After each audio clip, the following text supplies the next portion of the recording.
আসসালামু আলাইকুম everyone. SSC 26 ব্যাচের শিক্ষার্থীরা, আমাদের ইতিমধ্যে পরীক্ষা সব শেষ। এখন তোমাদের অনেকের প্রশ্ন, তোমরা সব বিষয়ে যদি এ প্লাস না পাও, কিভাবেও তোমাদের এ প্লাস পাওয়া সম্ভব? অর্থাৎ তোমাদের যদি যে কোনো ধরো ফিজিক্স, কেমিস্ট্রি কিংবা বায়োলজি বা বাংলা, ইংরেজি এরকম যে কোনো 3টা বা 4টা সাবজেক্টে এ প্লাস ছুটে যাইতে পারে, এরকম কন্ডিশনে তোমাদের কিভাবে এ প্লাস পাওয়া সম্ভব, এটা অনেকের কোশ্চেন থাকে। তো আজকের ভিডিওটা আমাদের এই আলোকেই হবে। তো দেখো, তোমাদের সর্বপ্রথম বুঝতে হবে তোমাদের জিপিএটা কিভাবে ক্যালকুলেশন করা হয়। তোমাদের এখানে মেইন সাবজেক্ট হচ্ছে 9টা, আর একটা হচ্ছে অপশনাল সাবজেক্ট। মেইন সাবজেক্ট হচ্ছে 9টা আর একটা হচ্ছে অপশনাল। কারণ আমরা এখানে অপশনালটা বায়োলজি হিসাব করছি, অপশনালটা এখানে বায়োলজি হিসাব করে তোমাদের আজকে বোঝাবো। তাহলে দেখো, এখানে তোমাদের বাংলা, ইংলিশ, ম্যাথ এই সবগুলোতে হচ্ছে জিপিএ 5 করে। সবগুলোতে কত করে? জিপিএ 5। মোট হচ্ছে 9টা পরীক্ষা মেইন। এখন 9টা যদি জিপিএ 5 হয়, তোমাদের যোগ করলে যেটা হবে সেটা হচ্ছে 45। এখন দেখো, মোট জিপিএ হচ্ছে 45। এখন 45কে তুমি যদি 9 দিয়ে ভাগ করো, 45কে 9 দিয়ে ভাগ করলে 5 9 45, তার মানে তোমাদের মোট জিপিএ 5 আসতেছে। ঠিক আছে, দেখো, তোমাদের 9টা পরীক্ষায় তুমি যদি জিপিএ 5 করে পাও, তোমাদের মোট জিপিএ কত আসতেছে? জিপিএ 5। এখন তুমি চিন্তা করো, তোমার যদি বাংলা, ইংলিশ কিংবা ম্যাথ বা ফিজিক্স এরকম সাবজেক্ট গুলোতে তোমার ধরো এখানে মিস গেছে কিছু একটা। ধরো বাংলাতে তুমি 5 এর জায়গায় 4 পাইছো, জিপিএ 4, বুঝছো? আবার ধরো তুমি বাংলাদেশ বিশ্ব পরিচয়, সেখানে তুমি জিপিএ 5 এর জায়গায় 4 পাইছো। আবার ফিজিক্স বা কেমিস্ট্রিতে জিপিএ 5 এর জায়গায় 4 পাইছো। এরকম হইতেই পারে। সেই ক্ষেত্রে বাংলাদেশ বিশ্ব পরিচয় যদি 4 পাও, কেমিস্ট্রিতে যদি 4 পাও, সেই ক্ষেত্রে তোমার মোট এখানে কত হচ্ছে দেখো। তোমার এখানে মোট হচ্ছে, এখানে তখন আর 45 কিন্তু হচ্ছে না। এখানে তোমার আর 45 হচ্ছে না। এখানে তুমি যদি যোগ করো, 3টা পয়েন্ট মিসিং, তার মানে 42 হচ্ছে এখানে। 42 ভাগ তুমি 9 দাও, 4.67। তাহলে টোটাল জিপিএ কত হচ্ছে? 4.67। কিন্তু এখানে একটা ম্যাজিক আছে। ম্যাজিকটা কি? তুমি যদি বায়োলজি তোমার অপশনাল নাও, তাহলে বায়োলজিতেও তুমি যদি জিপিএ 5 পাও, সেক্ষেত্রে তোমার বায়োলজির জিপিএ 3, অর্থাৎ এখানে তুমি যদি জিপিএ 5 পাও, তাহলে 3 পয়েন্ট তোমার এই বাকি 3টায় তোমার পরীক্ষায় যোগ হবে। বাকি 3টা সাবজেক্টে 3 পয়েন্ট তুমি যোগ করতে পারবা।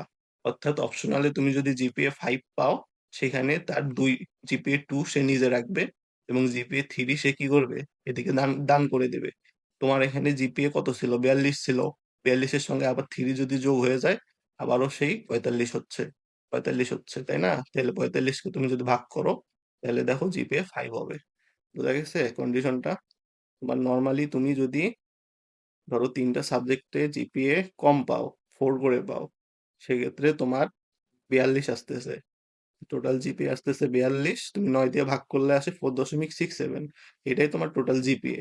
কিন্তু যেহেতু তোমার একটা অপশনাল সাবজেক্ট আছে, অপশনালি তুমি যদি এ প্লাস পাও, সেক্ষেত্রে তোমার এই এ প্লাস মানে কত? জিপিএ 5। 5 থেকে তোমার এই যে 3 পয়েন্ট সে এখানে দান করে দেবে। 3টা সাবজেক্টে 1 1 1 করে 3 পয়েন্ট দান করে তোমার জিপিএ 5টা মেক আপ করে দেবে। তুমি এটা অন্যভাবে চিন্তা করতে পারো। ধরো এখানে তোমার বাংলাতে তুমি জিপিএ 5 পাইছিলা, ধরো বাংলাতে কত পাইছিলা? জিপিএ 5 পাইছিলা। কিন্তু তোমার এইদিকে হচ্ছে ধরো ফিজিক্সে বা কেমিস্ট্রিতে জিপিএ 3 পাইলা, কেমিস্ট্রিতে পাইলা কত? জিপিএ 3। আবারও কিন্তু সেম কন্ডিশনই হচ্ছে, তাই না? তো ঘুরে ফিরে ক্যালকুলেশন সেম। কিন্তু এখানে আরেকটা সমস্যা হচ্ছে, তোমার যদি বায়োলজি মানে 4th সাবজেক্টে তুমি যদি জিপিএ 5 না পাও, তাহলে কিন্তু সমস্যা। তুমি 4th সাবজেক্টে ধরো জিপিএ কত পাইছো? এখানে জিপিএ 5 এর জায়গায় 4th সাবজেক্টে পাইছো জিপিএ 4। অর্থাৎ তুমি এখানে কত? জিপিএ 5 তুলতে পারো নাই, জিপিএ 4 পাইছো। তো আমাদের কন্ডিশন কি ছিল? আমাদের 2 রেখে দিবে, বাকি 2 সাপ্লাই করবে। তো 4 এর মধ্যে সে 2 এখানে সাপ্লাই করে দিবে, আর বাকি 2 সে নিজের কাছে রেখে দেবে। তাহলে জিপিএ 2 তোমার এখানে সাপ্লাই দেবে, তাই না? জিপিএ 2 যদি সাপ্লাই দেয়, তাহলে এখানে 44 হচ্ছে। তাহলে 44 ভাগ 9, 4.89। তো বোঝা গেছে তোমাদের এটা কিভাবে কাজ করে। তোমাদের যে কোনো 3টা সাবজেক্টে তুমি যদি এ প্লাস মিস করো, 4 পয়েন্ট করে পাও বা এ পাও, সেক্ষেত্রে তোমার অপশনাল থেকে 3 পয়েন্ট যোগ হয়ে যাবে। কিন্তু অপশনালে যদি তুমি জিপিএ 5 না পাও, অপশনালে যদি তুমি এ পাও বা এ প্লাস মিস যায়, সেক্ষেত্রে কি হবে? তোমার এ প্লাস মিস মানে কি? দেখো, তুমি এটা দেখলে ভালোভাবে বুঝতে পারবা। মার্কস ডিস্ট্রিবিউশনটা একটু দেখো। তোমার যদি 80 থেকে 100 পাও তাহলে কিন্তু এ প্লাস। আর যদি 70 থেকে 79 পাও তোমাদের এ।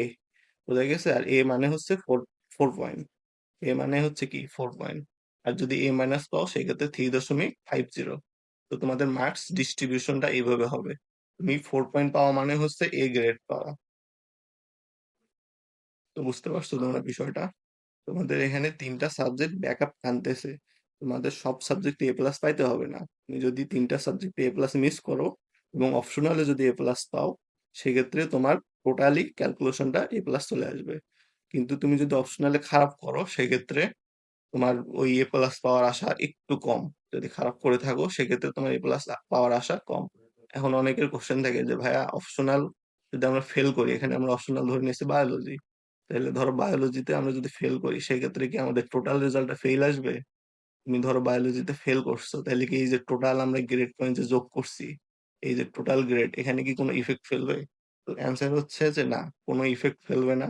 তুমি অপশনালে যদি ফেল করো কোনো ইফেক্ট ফেলবে না, তোমার রেজাল্ট আগের মতোই থাকবে। কিন্তু অপশনালে ভালো করলে তোমার কিন্তু এখানে একটা ইফেক্ট ফেলতেছে, তাই না? ধরো তুমি অপশনালে ফেল করছো এবং এখানে 42, টোটাল জিপিএ যোগ করে 42 হয়েছে, তাহলে তোমার টোটাল জিপিএ হচ্ছে 4.6967।